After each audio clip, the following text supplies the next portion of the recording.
Dear Jason, thank you so much for replying to my last email. It's amazing that sometimes people you think would never come back to you turn around and be just as real when they reply.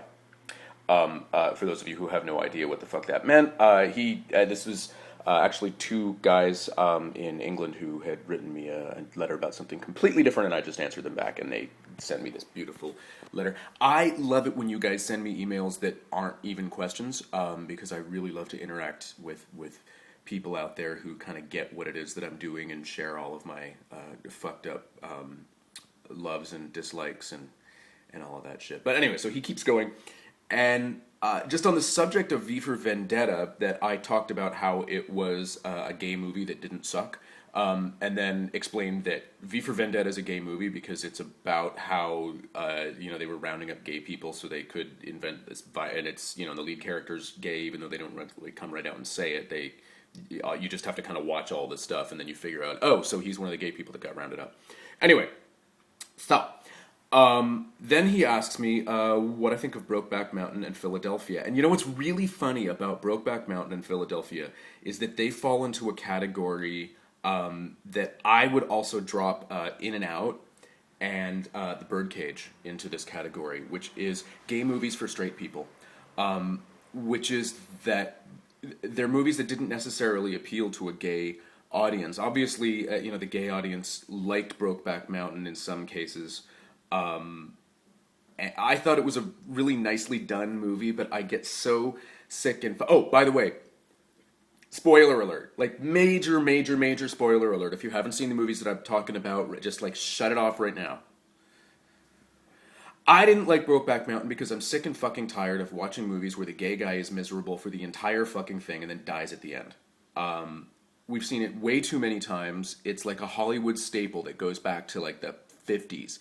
Where the gay character is miserable for the entire thing and then either commits suicide or is murdered or dies of some disease at the end. And I'm just so,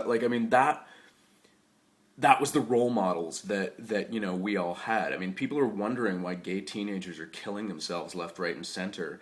And it's because of, if you ask me, movies like that and Philadelphia, again, where the guy is miserable for the entire movie and then he dies at the end. And it just drove me crazy. So that was it. I mean, they're both very well made movies for straight people to go to and think that they're kind of helping out the gay cause. I remember once talking to Buffy St Marie, who, if you're American. If you're American, Buffy St Marie wrote Up Where We Belong, which was from that Richard Gere movie, Officer and a Gentleman. If you're Canadian, Buffy St Marie was sort of along the same lines as Joni Mitchell.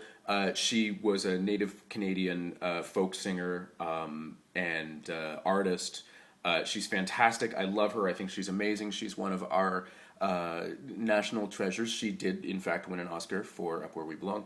But she said she had stopped doing as many sort of sad songs about her people because she said, I got kind of sick and tired of well-meaning white people showing up to hear the little Indian girl cry. And that really punched me in the gut when she said that, because it was kind of how I felt with Philadelphia, that had come out around the same time that we had that conversation. Which was, by the way, the one time that I ever met her, and she probably doesn't even remember this, so I'm totally not name dropping. But she started to do kind of positive things that was just kind of about her own positive experiences, and that's probably why I really like her a lot more now. But that kind of answers that question. Is Brokeback Mountain and Philadelphia are gay tragedies for straight people. In and Out and The Birdcage are gay comedies for straight people, where gay people are all big, huge, flaming moes, and they all fit into these really obnoxious stereotypes, and they can drop out of those stereotypes and act straight to make the straight people around them feel better, and they do. But deep down inside, they're all just big queens who want to dance big and loud and get laughed at and walk around in high heels at 3 o'clock in the afternoon while they're, cleaning the floor and all that. I think homophobia is just dripping out of the pores of movies like In and Out and The Birdcage, and was really kind of upset by both of them. And you can add Mrs. Doubtfire to that one too, even though it's not a gay movie. It's sort of like a transgendered kind of let's laugh at people who don't fit into sexual stereotypes. And maybe I'm being overly sensitive, but that's what I think about those movies. Oh, funny thing is that at the end of this email, which is really long, and I'm not going to read you the entire thing because I talk too much as it is, he asks me if I thought that X-Men maybe had a little bit of gay subtext. And X-Men, especially the second and third X-Men movies, fit into what I call straight movies for gay people.